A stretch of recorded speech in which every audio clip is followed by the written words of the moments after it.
Hi there. I was one of the fortunate few that was able to attend the first on-site back to church meeting since this COVID crisis changed our entire world. And whilst listening to Ulrika's beautiful singing, standing in the church and looking around at my fellow church members, a picture came to mind, and I'd like to share an analogy with you. Besides Jesus and the church, another passion of mine is music. It always has been, always will be. I've loved music for as long as I can remember, and I had a group of friends whilst growing up who also absolutely adored and loved music, all kinds of music. And one of my fondest memories from my primary school and high school years was getting a new LP, a long player, one of those big records that had beautiful artwork on the covers. A lot of work went into them. It was very, very visual. Besides the sound and the music that you were going to listen to, when you played it on your record player, you also had all that artwork that you could look at and admire. Loved the feel of those things. Loved the smell of them. And calling your mates to come listen to your new LP, or going around your bicycle to go and listen to what they were going to play. Those were wonderful memories of mine. Wonderful. And I grew up with the big plastic LP, vinyl, in other words, as part of my life. Then came the compact disc. When these compact discs came out, they immediately killed off the LPs. The LPs became used as placemats, frisbees, ornaments, everything except listening to. And it was a sad moment for me, but I realized that things had moved on. These things were convenient, and their convenience and the good quality of sound surpassed the size and the tangibility and the beauty of those LPs that I loved so much. And pretty soon my LPs had disappeared.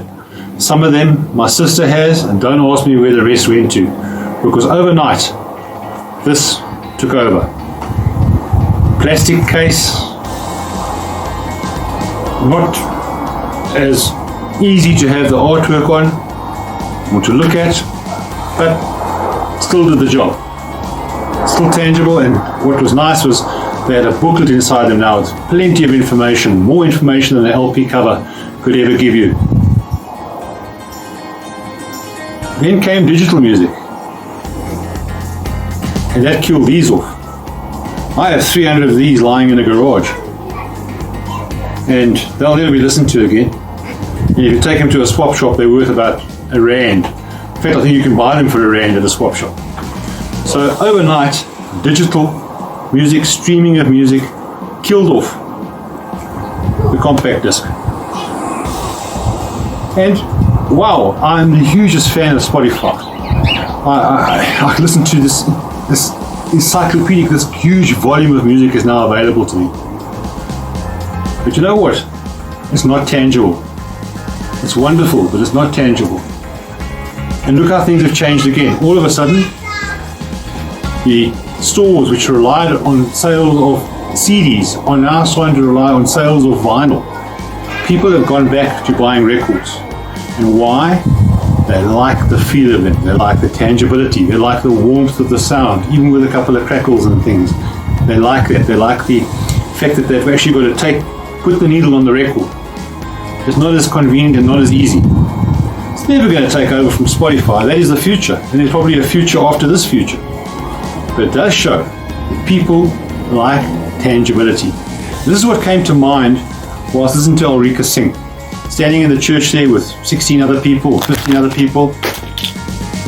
It was very good to be back. And that, I think, is what I want to speak to you about with regards to going back to church. COVID forced us to go online. What a novelty. All of a sudden we had our Zoom meetings and Zoom live groups and things on YouTube. It was an awakening of the digital church service and digital interaction between church members. And the novelty was great. And you know what? Now we have a scenario where it's become a great convenience. You can say to yourself, you know what, I'm not going to listen to the service on Sunday morning. I'm going to wash the car, because after lunch I can, in my own convenience, go to church. You can say, you know what, I'm wearing my pajamas. I can go to church in these pajamas today because it's at home. All these conveniences come to play. But it's not going to church. It's not going to church. Church is the people. Church is not the building. But the church, the people, need to see one another. They need to get together. They need to touch and feel that congregation around them. And although we are limited with our touching and our feeling at this stage, and we're limited to 50 people, and it's very weird sitting there with a mask on in the congregation, it is a wonderful experience because it's tangible. It's not digital, it's tangible. And I would like to suggest to all of you, I know some of you, through health reasons or whatever the reason might be, are unable to attend regular Sunday services again. But I would recommend to those of you who are only staying at home because it's become a convenient habit, because you don't have to get in the car, and you don't have to drive to church, and you don't have to do all the things that you had to do before, because now you can do it anytime you want to, and you can rewind it and fast forward it, and you can not sing, and you can walk out during the prayer, and all these conveniences. The novelty will eventually wear off. What I'm saying is, that building in Glover Street is only a church when a group of us as Christians get together in it. And I would really, really suggest that you make your best effort to come back to church.